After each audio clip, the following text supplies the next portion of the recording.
வணக்கம் நண்பர்களே, Kattumalli YouTube channel உங்களை அன்புடன் வரவேற்கிறது. இன்றைக்கி நம்ம பேச்சுலர் சிக்கன் பிரியாணி தான் பார்க்க போகிறோம். அதுக்கு நம்ம 1/2 கிலோ சிக்கன் எடுத்துருக்கோம். வாங்க அதை எப்படி செய்யறதுன்னு பார்க்கலாம். வாஷ் பண்ணி வச்ச இந்த 1/2 கிலோ சிக்கனில் 1 டேபிள் ஸ்பூன் சிவப்பு மிளகாத்தூள், 1 டேபிள் ஸ்பூன் பிரியாணி மசாலா தூள், 1/2 ஸ்பூன் மஞ்சத்தூள், அதுக்கப்புறம் இதில் 2 ஸ்பூன் அளவுக்கு இஞ்சி பூண்டு பேஸ்ட்டு, 2 கீறின பச்சை மிளகா, 4 ஏலக்காய், 4 கிராம்பு, 2 பெரிய சைஸ் பட்டை, உப்பு, தயிர் 10 ரூபாய் தயிரில் அதை கட் பண்ணி ஒரு கப்பில் போட்டுக்கோங்க. போட்டு 3/4 தயிரை இதோட சேர்த்துட்டு இதையெல்லாம் நல்லா மிக்ஸ் பண்ணி இதை வந்து 1/2 மணி நேரம் ஊற வச்சுருங்க. இது 1/2 மணி நேரம் நல்லா ஊறி வந்தால் தான் நல்லா வந்து பிரியாணி செய்யும் போது நல்லா டேஸ்ட்டாகவும் இருக்கும். இது நம்ம பண்ணும்போதே உங்களுக்கு பார்த்தாலே தெரியும், ஈஸியாகவும் இருக்கும் உங்களுக்கு பண்ணுறதுக்கு. அதுக்கப்புறம் 1/2 கிலோ அரிசி பாஸ்மதி ரைஸை வாஷ் பண்ணி 1/2 மணி நேரம் நான் ஊற வச்சு எடுத்துருக்கிறேன். இப்போது நம்ம வந்து சிக்கன் மசாலாவோட எல்லாம் சேர்த்து தயிர் எல்லாம் சேர்த்த சிக்கனை அதையும் நான் ரெடி பண்ணி எடுத்துட்டேன். இப்போ நம்ம வந்து சமைக்கிறதுக்கு சமைக்க ஆரம்பிச்சிடலாம். ஒரு குக்கரை நல்லா சூடு பண்ணிவிட்டு ஒரு 3 நிமிஷம் சூடு பண்ணிங்கன்னா அதில் வந்து நம்ம 4 டேபிள் ஸ்பூன் எண்ணெய், 2 டேபிள் ஸ்பூன் உருக்காத நெய் எடுத்து ஊற்றிக்கோங்க. ஊற்றிட்டு இது நல்லா மெல்ட் ஆகிடும்.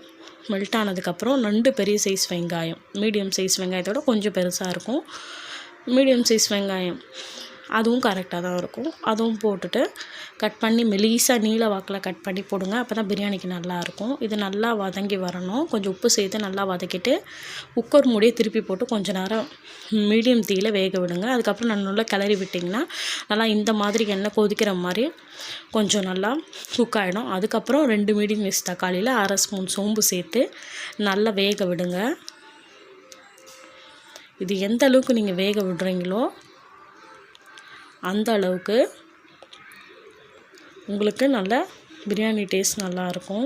இப்போ வந்து தக்காளி கொஞ்சம் லைட்டாக கொதிக்குது பாருங்கள். இதுக்கு லைட்டாக பச்சை வாடை போயிடுச்சு.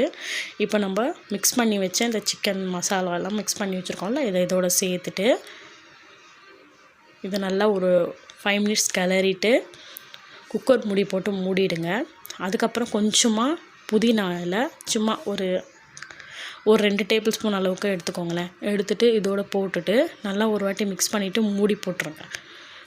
குக்கர் மூடியை திருப்பி போட்டு மூடி வச்சிட்டிங்கன்னா ஒரு 10லேருந்து 15 நிமிஷம் நல்லா எண்ணெய் பிரிஞ்சு வரணும். மீடியம் ஃப்ளேமில் விட கொஞ்சம் கம்மியாக வச்சிங்கன்னா நல்லா எண்ணெய் பிரிஞ்சு குக் ஆகி நல்லா சிக்கன் வந்துடும். அப்போ அதில் உப்பு காரம் எல்லாமே நல்லா சூப்பராக இறங்கியிருக்கும். நீங்கள் வந்து அது இறங்கினதுக்கப்புறம் பார்த்தீங்கன்னா உங்களுக்கு நல்லாவே தெரியும். இப்போ நான் புதினா போடுறேன் இல்லையா, புதினா போட்டு இதை மிக்ஸ் பண்ணி விட்டுட்டு மூடிடுவேன். மூடிட்டு 15 நிமிஷம் கழித்து ஓப்பன் பண்ணுவேன். அப்போ ஓப்பன் பண்ணும்போது உங்களுக்கு நான் காட்டுறேன் எப்படி இருக்குதுங்கிறத நீங்களே பாருங்கள். இந்த 15 நிமிஷம் கழித்து பார்க்கும்போது எண்ணெய் நல்லா பிரிஞ்சு வந்ததுக்கு நல்லாவே தெரியும் உங்களுக்கு.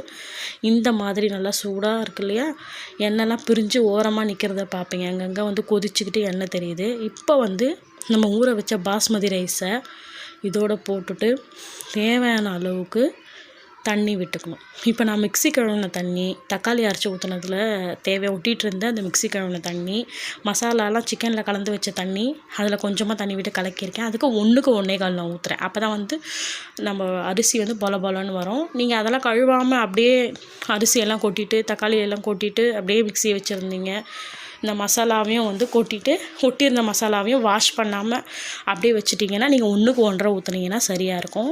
இப்போ குக்கர் போட்டு மூடிட்டு நல்லா வேகட்டும். வெந்ததுக்கப்புறம் ஓப்பன் பண்ணி பார்த்தீங்கன்னா உங்களுக்கு நல்லாவே தெரியும், கொஞ்சம் கூட தண்ணி கிடையாது. இது நல்லா உதிரியாக ரெடி ஆகிருக்கு. பிரியாணி அந்தளவுக்கு நல்லா வந்திருக்கு. நான் சொன்ன மாதிரியே கரெக்டாக இதே மாதிரி நீங்கள் செஞ்சிங்கன்னா பிரியாணி நல்லா சூப்பராக வரும், டேஸ்ட்டாகவும் இருக்கும். நீங்கள் கண்டிப்பாக ட்ரை பண்ணி பார்த்துட்டு எப்படி வந்துச்சுன்றதை கமெண்ட்டில் சொல்லுங்கள். அவ்வளோதான், பிரியாணி ரெடி ஆகிடுச்சு. நான் முட்டை வச்சுருந்தேன், அதோடு வச்சு போட்டிருக்கேன். இனிமேல் தான் நாங்கள் சாப்பிட போகிறோம். நீங்களும் செஞ்சு சாப்பிட்டு பார்த்துட்டு எனக்கு கமெண்ட் பண்ணுங்கள். நம்ம சேனல் பிடிச்சிருந்தா சப்ஸ்கிரைப் பண்ணுங்கள், கமெண்ட் பண்ணுங்கள். அடுத்த வீடியோவில் நான் உங்களை கண்டிப்பாக சந்திக்கிறேன். அது வரைக்கும் பாய் சொல்லிக்கிறேன். நன்றி.